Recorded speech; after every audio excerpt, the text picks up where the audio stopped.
Hi friends, ಎಲ್ಲರಿಗೂ ನಮಸ್ಕಾರ. ನನ್ನ ಹೆಸರು ಪವಿತ್ರ.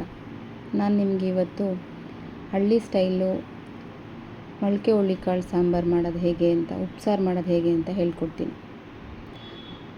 ಹಳ್ಳಿ ಸೈಡಿಗೆ ತುಂಬ ಜಾಸ್ತಿ ಮಾಡ್ತಾರೆ, ತುಂಬ ಚೆನ್ನಾಗಿರುತ್ತೆ. ಇದು ನಾನೇ ಮನೇಲಿ ಮೊಳಕೆ ಹುರುಳಿಕಾಳನ್ನ ಮೊಳಕೆ ಕಟ್ಟಿರೋದು. ಇಷ್ಟು ಚೆನ್ನಾಗಿ ಮೊಳಕೆ ಬಂದಿದೆ ಅಲ್ವಾ? ಇಷ್ಟು ಚೆನ್ನಾಗಿ ಬಂದಿರೋ ಕಾಳಿಂದ ಉಪ್ಸಾರು ಮಾಡಿ ತಿಂತಾಯಿದ್ರೆ ಸಕ್ಕತ್ತಾಗಿರುತ್ತೆ. ಇದ್ರ ಜೊತೆ ನಾನು ಅಣ್ಣೆ ಸೊಪ್ಪನ್ನ ಬಳಸ್ತಾಯಿದ್ದೀನಿ. ಅದು ಅಷ್ಟೇ ತುಂಬ ಒಳ್ಳೆಯದು, ದೇಹಕ್ಕೆ ತಂಪು. ಹುರುಳಿಕಾಳು ಜೊತೆ ಹಾಕಿದ್ರೆ ಎರಡು ಕಾಂಬಿನೇಷನ್ ತುಂಬ ಚೆನ್ನಾಗಿರುತ್ತೆ ಅಂತ ಹುರುಳಿಕಾಳು ಜೊತೆ ಅಣ್ಣೆ ಸೊಪ್ಪು ಹಾಕಿ ಉಪ್ಸಾರು ಮಾಡ್ತಾಯಿದ್ದೀನಿ. ಅಣ್ಣೆ ಸೊಪ್ಪು ತುಂಬ ಒಳ್ಳೆಯದು ದೇಹಕ್ಕೆ, ತುಂಬ ತಂಪು. ಅದಕ್ಕೆ ಹಳ್ಳಿ ಕಡೆ ಜಾಸ್ತಿ ಇದನ್ನು ಬಳಸ್ತಾರೆ. ಸೊ ಇವತ್ತು ನಾವಿದನ್ನು ಬಳಸ್ಕೊಂಡು ಒಂದು ಒಳ್ಳೆ ಉಪ್ಸಾರು ಮಾಡೋಣ. ನಮ್ಮ ಊರಲ್ಲಿ ಯಾವ ಥರ ಉಪ್ಸಾರು ಮಾಡ್ತಾರೆ, ನಾವು ಖಾರನ ಸಪ್ರೇಟ್ ತೆಗೆದು ಉಪ್ಸಾರು ಮಾಡ್ತೀವಿ. ಸೊ ಅದನ್ನು ಹೇಗೆ ಮಾಡೋದು ಅಂತ ನಾನು ನಿಮಗೆ ಈಗ ಹೇಳ್ಕೊಡ್ತೀನಿ. ಫಸ್ಟು ನಾವಿವಾಗ ಕಾಳು ಮತ್ತು ಸೊಪ್ಪನ್ನೆಲ್ಲ ಬೇಯಿಸ್ಕೊಳ್ಳೋಣ. ಒಂದು ಪ್ಯಾನ್ ಇಟ್ಕೊಂಡು ಅದಕ್ಕೆ ಸ್ವಲ್ಪ ನೀರು ಹಾಕಿ ಕಾಳು ಹಾಕಿ ಫಸ್ಟು ಕಾಳು ಸ್ವಲ್ಪ ಬೇಯಬೇಕು. ಮೊಳಕೆ ಕಟ್ಟಿರೋದ್ರಿಂದ ತುಂಬ ಬೇಯೋ ಅವಶ್ಯಕತೆ ಏನಿಲ್ಲ, ಆದರೆ ಸ್ವಲ್ಪ ಮಟ್ಟಿಗೆ ಒಂದು ಮುಕ್ಕಾಲು ಭಾಗ ಕಾಳು ಬೇಯಬೇಕು. ಕಾಳು ಬೆಂದ ಮೇಲೆ ನಾವು ಅದಕ್ಕೆ ಸೊಪ್ಪನ್ನ ಚೆನ್ನಾಗಿ ತೊಳೆದು ಸೊಪ್ಪನ್ನ ಆ್ಯಡ್ ಮಾಡಬೇಕು. ನಾನು ನೋಡಿ ಇಲ್ಲಿ ಕಾಳನ್ನ 2 ಸರಿ ತೊಳಿತಾ ಇದ್ದೀನಿ. ಅದರಲ್ಲೂ ಗಲೀಜಿರುತ್ತಲ್ವ, ಹಾಗಾಗಿ 2 ಸತಿ ವಾಶ್ ಮಾಡಿ ಅದನ್ನು ಕಾಯ್ದಿರೋ ನೀರಿಗೆ ಹಾಕ್ತಾಯಿದ್ದೀನಿ.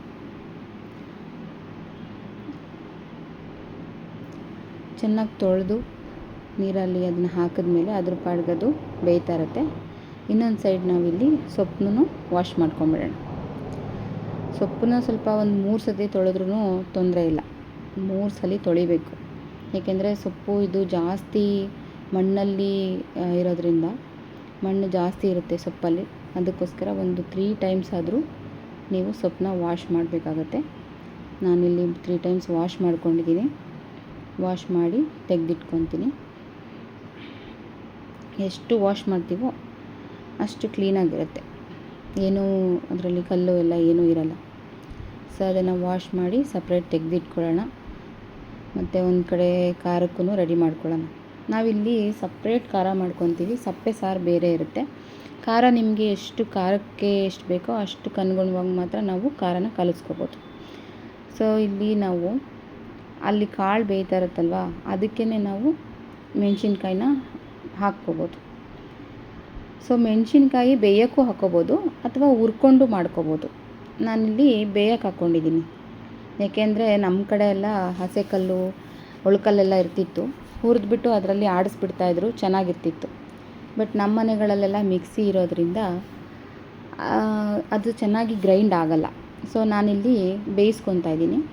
ಅದಕ್ಕೆ ಸ್ವಲ್ಪ ಜೀರಿಗೆ ಮೆಣಸು ಹುರ್ಕೊಂಡು ತೊಗೊತಾ ಇದ್ದೀನಿ. ಮತ್ತು ಬೆಳ್ಳುಳ್ಳಿ, ಕೊತ್ತಂಬರಿ ಸೊಪ್ಪು, ಹಾಗೆ ಹುಣಸೆಹಣ್ಣು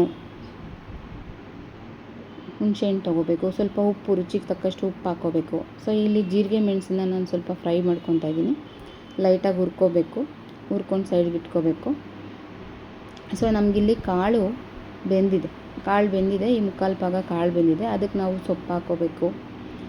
ಸೊಪ್ಪು ಆ್ಯಡ್ ಮಾಡಿಕೊಂಡು ಅದಕ್ಕೆ ಬೇಯೋದಕ್ಕೆ ಗಟ್ಟಿ ಬರಲಿ, ಸಾಂಬಾರು ಗಟ್ಟಿ ಬರಲಿ ಅಂತ ನಾವು ಟೊಮೊಟೊ ಹಾಕ್ತೀವಿ. ಸೊ ನಾನಿಲ್ಲಿ 3 ಟೊಮೊಟೊ ಬಳಸ್ತಾ ಇದ್ದೀನಿ. ಟೊಮೊಟೊ ಹಾಕಿ ಅದಕ್ಕೆ ಸ್ವಲ್ಪ ರುಚಿಗೆ ತಕ್ಕಷ್ಟು, ಸೊಪ್ಪಿಗೆ ಎಷ್ಟು ಉಪ್ಪು ಬೇಕಾಗುತ್ತೋ ನಿಮಗೆ, ನಿಮ್ಮ ರುಚಿಗೆ ತಕ್ಕಷ್ಟು ಉಪ್ಪು ಹಾಕ್ಕೊಳ್ಳಿ.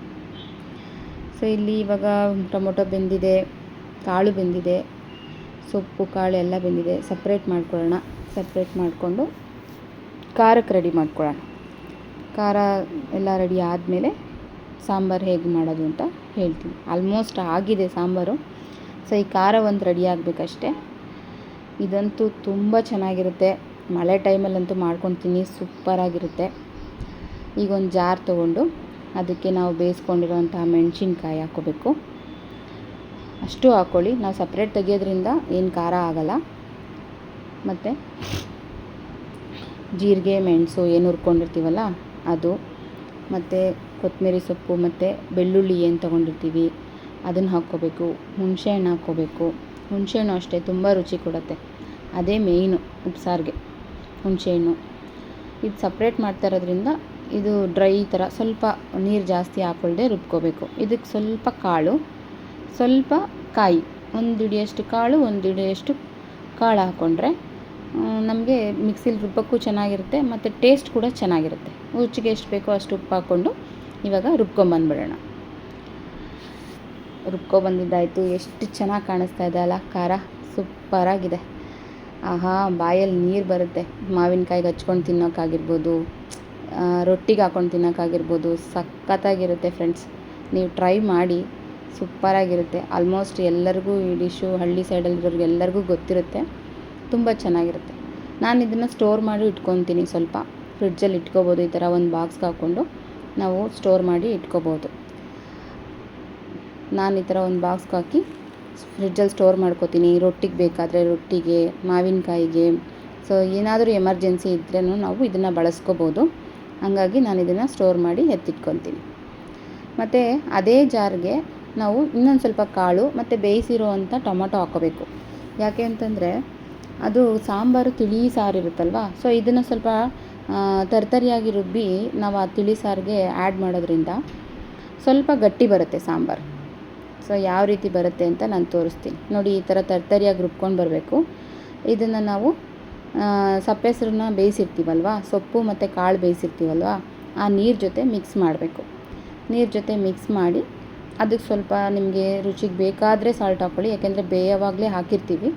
ನಿಮಗೆ ಬೇಕಿದ್ದರೆ ನಿಮ್ಗೆ ಸಾರು ಹೆಚ್ಚಿಸ್ಕೊಂಡ್ರೆ ಅದಕ್ಕೆ ನೀವು ಸಾಲ್ಟ್ ಹಾಕ್ಕೋಬೋದು. ಇಲ್ಲ ಅಂದರೆ ಏನು ನೆಸೆಸಿಟಿ ಇಲ್ಲ, ಪರವಾಗಿಲ್ಲ. ನೋಡಿ ಈ ಥರ ಮಿಕ್ಸ್ ಮಾಡ್ಕೋಬೇಕು. ಸೊ ಇವಾಗ ಇದು ಒಂದು ಕುದಿ ಬಂದರೆ ಸಾಕು. ಅತಿಯಾಗಿ ಬೇಯಬಾರ್ದು. ಅತಿಯಾಗಿ ಬೇಯ್ದ್ರೂ ಅದ್ರದ್ದು ಟೇಸ್ಟ್ ಚೇಂಜ್ ಆಗಿಬಿಡುತ್ತೆ.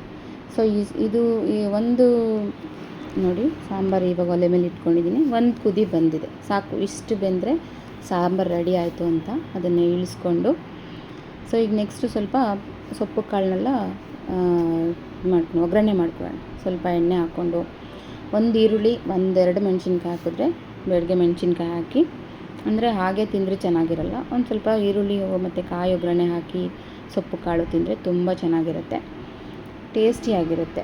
ಹಾಗಾಗಿ ಸ್ವಲ್ಪ ಒಂದೇ ಒಂದು ಈರುಳ್ಳಿ ತೊಗೊಂಡಿದ್ದೀನಿ ಮತ್ತು ಒಂದೇ ಒಂದು ಬ್ಯಾಡಿಗೆ ಮೆಣಸಿನ್ಕಾಯಿನ ಮುರಿದು ಹಾಕ್ಕೊಂಡಿದ್ದೀನಿ. ಇದಕ್ಕೆ ನಾವು ಏನು ಸೊಪ್ಪು ಬೇಯಿಸ್ಕೊಂಡಿರ್ತೀವಲ್ಲ ಅದನ್ನು ಆ್ಯಡ್ ಮಾಡ್ಕೊಳ್ಳೋದು.